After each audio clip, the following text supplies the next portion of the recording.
This season on an all-new backstory. Assassins were waiting for him. I never intended to make them last forever.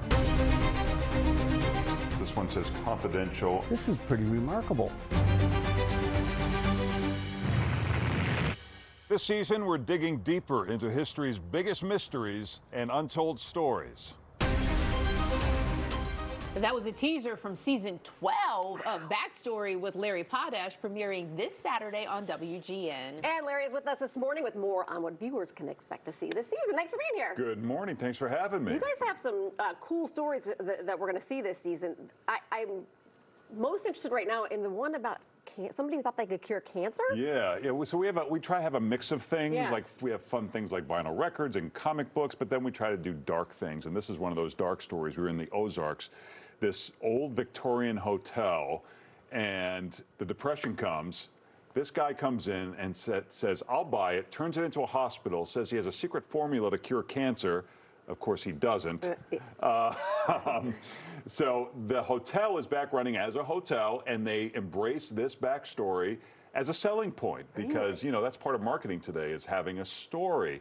And they've preserved the morgue that they had when it was a hospital. So that gives you some idea of the success they had. So you can see all this and learn the story as you're staying in this old Victorian hotel. And the Ozarks, I had no idea. Beautiful, just beautiful. But kind of creepy, too. And creepy, yes.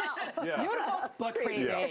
All right, and then we have a priest who managed to save us from the Nazis? So this was two separate stories that I discovered separately, and then I realized, wait a minute, these two things have something to do with each other. And in downstate Illinois, in the middle of farm country, again, two separate stories, a priest and a scientist, both with separate missions, if you will, to defeat the Nazis.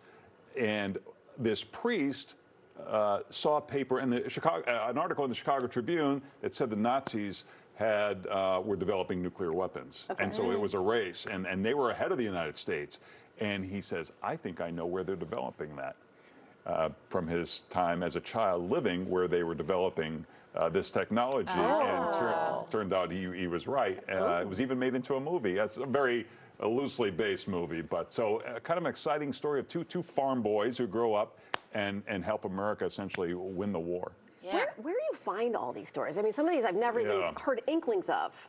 No, I read a lot of weird stuff, publications and books, and sometimes I'm researching a particular story and I find something in a sidebar or paragraph that turns out to be a better story. And so sometimes I find a lot of stories by accident. And now that we've been on the air for a while, people are calling me with story ideas, and some of them are great. I was going to say 12 seasons. It seems like just yesterday you started this. Yeah, it's not like Happy Days where you had like 50 episodes to a season. It's we do like 4 episodes per season, and we run them 2 or 3 times a year, and we enjoy doing it, Mike D'Angelo and I. And it's like old-fashioned, long-form storytelling where everything is on the phone, and it's quick, and it's quick, and it's why don't we put something on the big screen that actually tells a story? So good. What I like is because you do the dark parts, and then you have the cool parts like the wiffle ball and the vinyl records. Yeah, maybe that says something about my attention span. No, it doesn't. No, but your appreciation for the finer things in life. Vinyl records. Why are they making a comeback? That's what I ask myself. Exactly. Sometimes I say, we're going to do this story. I have no idea where it's going. I don't know what the answer is, but that's why I want to find out. Yeah. And there's always something that surprises me. Many of these stories, I cannot believe they are true stories. Yeah. And that's what's great about history. So much of it is forgotten, or we never learned it in the first place. Right? Because of the way, you know, we were taught in school, everything was like a multiple choice quiz. And you memorize. It's so and you never had to dig deeper into it to get the real backstory. Yes. What's the wiffle ball family? So there's, I don't know if you remember Mike Leonard, but he was the feature reporter for the Today Show for many, many years. And I didn't know him, but he has been a mentor of mine because I watched his pieces. It's like, wow, this guy writes really different. And he and his family have been playing wiffle ball for like 30 years. And they built a fence and a mound and a scoreboard and stats. It's unbelievable. It's like every kid's dream when you start in the schoolyard and you're pretending to be you know, Billy Williams because you can hit the wiffle ball over the fence. Or go far. Yeah. All right, cool. So that's what the story is. And the leather jacket, everybody wants to know about the leather jacket. Yeah, you know, it's I just do what my team tells me to do. They say, leather jacket, yes or no? Well, we're inside. Is it cold? How cold is it? It's become a thing. I didn't mean for it to become a thing. Look at It's like a members only jacket. I love it. It's Listen, like from since the I've 90s. gotten married, I haven't bought a piece of clothing in 20 years. Is it a members only jacket? No, no club that wants me as a member. I got to ask you, is there one story over these 12 seasons that you've been trying to get and you're still always kind of grinding at? No, but I do have a very, very long list to the point where I'm mapping it out through next spring. Oh, where nice.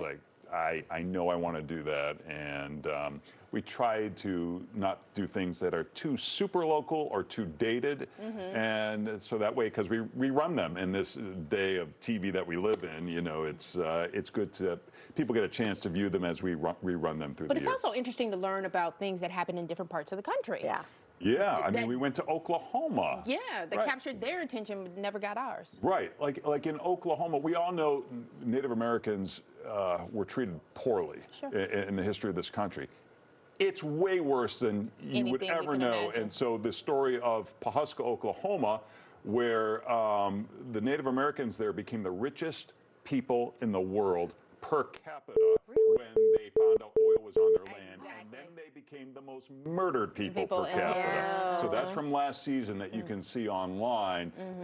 I stumbled upon this amazing film footage from the chief's granddaughter. Wow. So these were probably the only Native Americans who had a film camera, right? 'Cause Because they they were had rich. money, Yeah, right? exactly. And they captured everything, and they did a really good job shooting it. Oh, really? And we had this archive, and this story is being made into a movie See? by Scorsese. Sometimes it just takes an investigative reporter like you to bring Yep. a story to attention, Well, that and was everybody. that was my mission, was to beat Scorsese. There you go. Hey, whatever you can take. Hey, whatever just as it good, takes. too. Yeah. Larry, thank you. Thank That you. season of Backstory, season 12 with Larry Potash, premieres this Saturday at 7 p.m. here on Channel 9.